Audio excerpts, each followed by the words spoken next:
মহারাষ্ট্রের দিকে একটু চোখ রাখা যাক এবারে। এই মুহূর্তে মহারাষ্ট্রে একটা মহাসংকট, মারাঠা ভূমে কার্যত ডামাডোল চরমে উঠেছে। সূত্র মারফত যেটা আমরা জানতে পারছি, আজকে সকালে গুয়াহাটিতে শিন্ডে গ্রুপের সঙ্গে আরও 3 বিধায়ক, শিবসেনা বিধায়ক তারা যোগ দিয়েছেন। গুয়াহাটির হোটেলেই তারা এখনও পর্যন্ত রয়েছেন। গতকাল 4 জন যোগ দিয়েছিলেন, এরপর আজকে সকালে আরও 3 জন শিন্ডে টিমের সঙ্গে যোগ দেন। এখনও পর্যন্ত এই বিধায়করা যোগ দেওয়ার পর থেকে যা অঙ্কের হিসেব দেখা যাচ্ছে, তাতে ম্যাজিক ফিগার হাতের মুঠোয় রয়েছে একনাথ শিন্ডের। বিজেপিও পাল্টা ঘর গোছাচ্ছে, 17 জন সাংসদ সমর্থন দিয়েছেন, দাবি করেছেন শিন্ডে ক্যাম্প। কথা বলবো এই নিয়ে, সরাসরি চলে যাবো। আমার সহকর্মী অনিন্দ বন্দ্যোপাধ্যায় আমাদের সঙ্গে রয়েছেন। অনিন্দ, মহারাষ্ট্রে ডামাডোল তো চলছেই, ইতিমধ্যে এখনো পর্যন্ত যা অঙ্ক হিসেব নিকেশ বলছে তাতে ম্যাজিক ফিগার শিন্ডের ক্যাম্পের হাতে রয়েছে যা যা দরকার। কি হতে চলেছে এখনো পর্যন্ত, তার কারণ এখানে একটা গুরুত্বপূর্ণ ভূমিকা শরদ পাওয়ারেরও রয়েছে। একটু তোমার কাছ থেকে ইমপ্লিকেশনে বুঝে নিতে চাই।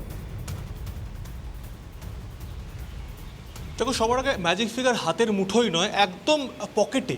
আমি এই জন্য বলতে চাইছি যে আমরা সকাল থেকে দেখছি, কালকে রাত থেকে দেখছি 2 জন আসছে, 3 জন আসছে, 4 জন আসছে, আবার 1 জন চলে গেছে। তাহলে এই মুহূর্তে অঙ্কটা দাঁড়িয়ে কোথায়? আমাদের ভিউয়ার্সদের বোঝার জন্য চট করে বলে দিই, 144টা বিধায়ক দরকার সরকার বানানোর জন্য। বিজেপির কাছে 106 জন বিধায়ক আছে। এই মুহূর্তে সিন্ডের কাছে 49 জন বিধায়ক আছে, অন্তত তার দাবি। 42 জন শিবসেনার বিধায়ক এবং 7 জন ইন্ডিপেন্ডেন্ট। 42 + 7 মিলে 49। শিবসেনার টোটাল বিধায়ক হচ্ছে 55।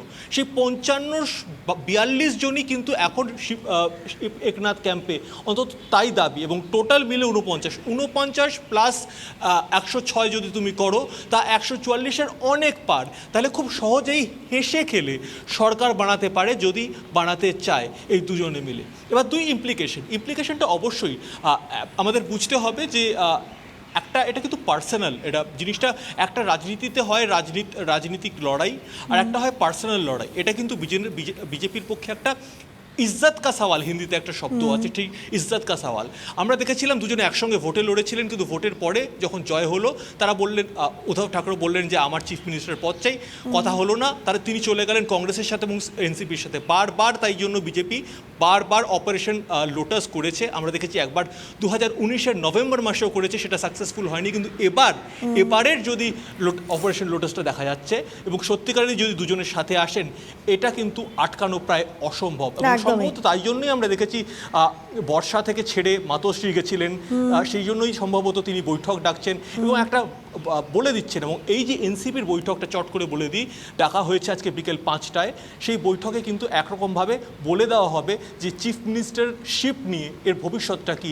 একদমই সঙ্গে থাকো একটু অনিন্দ, তোমার কাছে আবারও ফিরবো। যেমনটা তুমিও বলছিলে যে এই মুহূর্তে মহারাষ্ট্রে ঘোর একটা সংকট আমরা দেখতে পাচ্ছি। মহাবিকাশ আঘাড়ির জোট সরকার ঘর সামলাতে একের পর এক বৈঠক হচ্ছে। এক্ষুনি 5টার একটা বৈঠকের কথা অনিন্দ উল্লেখ করলো। শিবসেনা নেতা বিধায়কদের নিয়ে মুখ্যমন্ত্রী উদ্ধব ঠাকরের বৈঠক, এনসিপি বিধায়কদের নিয়ে বৈঠকে আবার শরদ পাওয়ারও থাকছেন। কথা বলবো, তুমি যে বৈঠকগুলোর কথা বলছিলে এবং সার্বিকভাবে যদি আমরা মহারাষ্ট্রের একটু এই রাজনৈতিক বিষয়টা নিয়ে আলোচনা করি, সেখানে শরদ পাওয়ারের বরাবরই একটা গুরুত্বপূর্ণ ভূমিকা থাকে। এবং এর আগেও তুমি যে এই লোটাস গ্রুপের কথা উল্লেখ করলে, যেটা এর আগে আমরা কর্ণাটকে দেখেছি, অন্য জায়গাতে সরকার ভাঙার ক্ষেত্রেও দেখেছি। এক্ষেত্রে ডেফিনেটলি ইকুয়েশনটা অন্যরকম একটা ভূমিকা নিতে চলেছে। কিন্তু যখন এই এনসিপি শরদ পাওয়ার এই শিন্ডেকে মুখ্যমন্ত্রী করার কথা বলেন, কিন্তু আবার শিন্ডে বলেন যে না, কোথাও একটা গোটা শিবসেনার রাশটা তার হাতে রাখতে চান, তো সেক্ষেত্রে কি অঙ্ক কাজ করবে শিন্ডের তরফ থেকে, সে ব্যাপারে রাজনৈতিক মহলের কি ব্যাখ্যা? দেখো, 2-3টে জিনিস এখন কি হতে পারে। একটা অফার দিয়েছিলেন এবং খুব প্র্যাগম্যাটিক অফার। মানে মহারাষ্ট্রের রাজনীতিতে তো শরদ পাওয়ারের চেয়ে বড় ব্যক্তিত্ব কেউ হতে পারেন না, এবং তারই এই অফারটা ছিল, মানে সাজেশনটা ছিল। তারপর সেই অফারটা একরকমভাবে তৈরি হয়েছিল, কিন্তু আউটরাইটলি রিজেক্ট করেছেন যে এই যেরকম জোট চলছে সেরকম জোট সরকারই চলুক, কিন্তু তার মুখ্যমন্ত্রী করা হোক একনাথ শিন্ডেকে।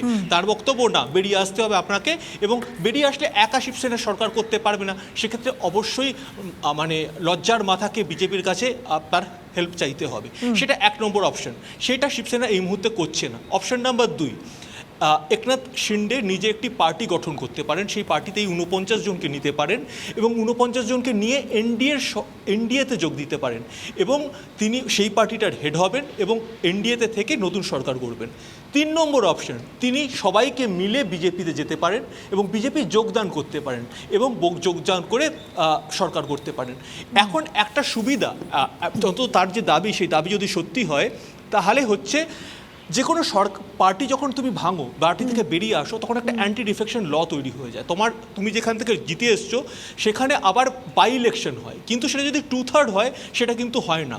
এক্ষেত্রে 55 জন বিধায়ক আছে, সেক্ষেত্রে যদি 42 জনই সেনার বেরিয়ে আসে সেটা কিন্তু আর অ্যান্টি ডিফেকশন ল কিকিন করবে না। তার মানে এটা হচ্ছে আর বাই ইলেকশন হবে না এবং তার একটা নতুন দল, মানে শিবসেনার, ধরো শিবসেনা একনাথ এরকম একটা কোনো নামে তৈরি করতে পারে এবং তার জন্য আর কোনো যে রিমেইনিং পিরিয়ডটা আছে, যতদিন পর্যন্ত এই সরকারের সময় বাকপূরণ হয়নি, তাদের আরেকবার গিয়ে জিতে আসতে হবে না এবং এটা একটা বড় রিলিফ অনেকজনের জন্যই, কেননা গিয়ে নট নেসেসারিলি যে আগেবার জিতেছে সে এবারও জিতবে।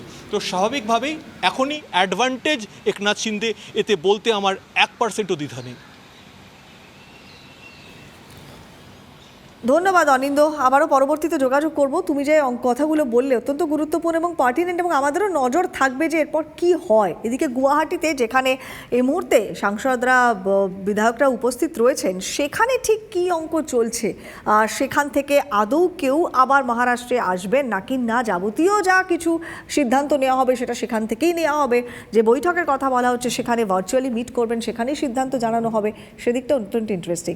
এই মুহূর্তে আমাদের সঙ্গে সরাসরি সেখান থেকে রয়েছেন गजानन उमाते, আমাদের সহকর্মী। गजानन जी, आपसे जानना चाहेंगे, अभी तो एक मतलब समय काफ़ी जा रहा है, सबके नज़र है अभी गुवाहाटी पे, क्योंकि वहाँ पे सब है और जो कुछ भी होने वाला है ये सब वहाँ से ही होंगे। तो वहाँ का क्या लास्ट अपडेट आपको मिल रहा है?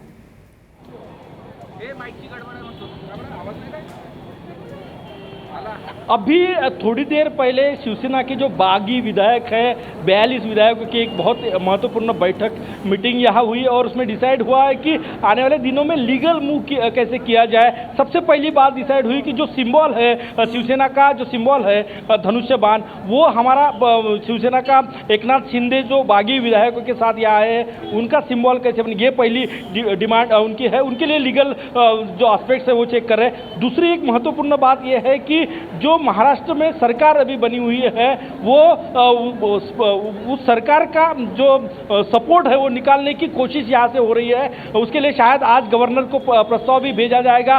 42 विधायकों के बाकायदा सिग्नेचर लिए गए हैं यहाँ, और दूसरा प्रयास ये रहेगा कि ये सपोर्ट जो है वो निकाला जाएगा। तीसरी महत्वपूर्ण बात, क्योंकि कल हमने महाराष्ट्र के सीएम का पूरा स्पीच सुना, उन्होंने तकरीबन 20 मिनट के स्पीच में इमोशनल अपील की कि जो बागी विधायक है वो मेरे सामने आए, चर्चा करे, और अगर एक शिवसैनिक, शिवसेना का कार्यकर्ता सीएम बनता है तो मुझे कोई ऐतराज़ नहीं, लेकिन ये भी जो प्रस्ताव था पक्ष प्रमुख उद्धव ठाकरे की तरफ से का, ये ठुकराया गया है। और ये यहाँ से एकनाथ शिंदे ने जो ट्वीट करके बताया था, जो बागी विधायकों के नेता है, कि हमें इस सरकार के साथ, जो महाविकास आघाड़ी सरकार महाराष्ट्र में बनी, इसके साथ नहीं रहना है।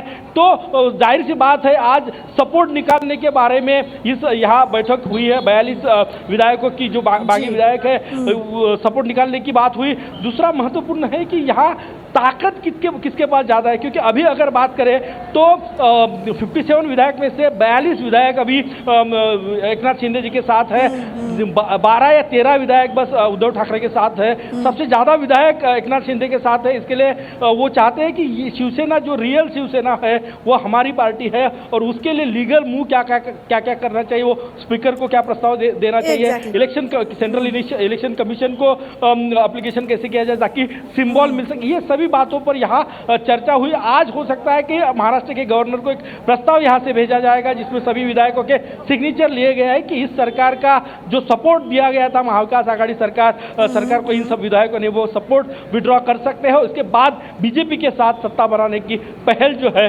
उस पर चर्चा होगी। जी, नज़र तो बनी रहेगी। बहुत बहुत धन्यवाद गजानन जी हम लोगों से बात करने के लिए। কথা বলো আমাদের প্রতিনিধি সঙ্গে। এখন পরবর্তীতে আজকে ওই গুয়াহাটির হোটেল থেকে আর কোন কোন বিষয়ে পরবর্তী পদক্ষেপ মহারাষ্ট্রের মহাতাক্তের জন্য নেওয়া হয় তার প্রত্যেকটা আপডেট আমরা আপনাদের সামনে তুলে ধরবো। এদিকে এর পাশাপাশি গুয়াহাটিতে তৃণমূলের আবার বিক্ষোভ। গুয়াহাটির যে হোটেলে বিক্ষুব্ধ বিধায়কদের নিয়ে একনাথ শিন্ডে মন্ত্রী উঠেছেন, সেই হোটেলের বাইরে বিক্ষোভ দেখাচ্ছে তৃণমূল। অসমে তৃণমূলের দায়িত্বপ্রাপ্ত নেতা রিপুন বোরার নেতৃত্বেই বিক্ষোভ চলছে। অসমে ক্ষমতাতে বিজেপি রয়েছে, অথচ অসমে বন্যায় ক্ষতিগ্রস্তদের জন্য কোনো ব্যবস্থা বিজেপি নিচ্ছে না, অভিযোগ করছে তৃণমূল। ঘাসফুল শিবিরের প্রশ্ন, কেন শিবসেনা বিধায়কদের জন্য কোটি কোটি টাকা থাকা ব্যয় করছে বিজেপি? বিশাল পুলিশ বাহিনী গিয়ে তৃণমূলের বিক্ষোভে সামাল দেয়।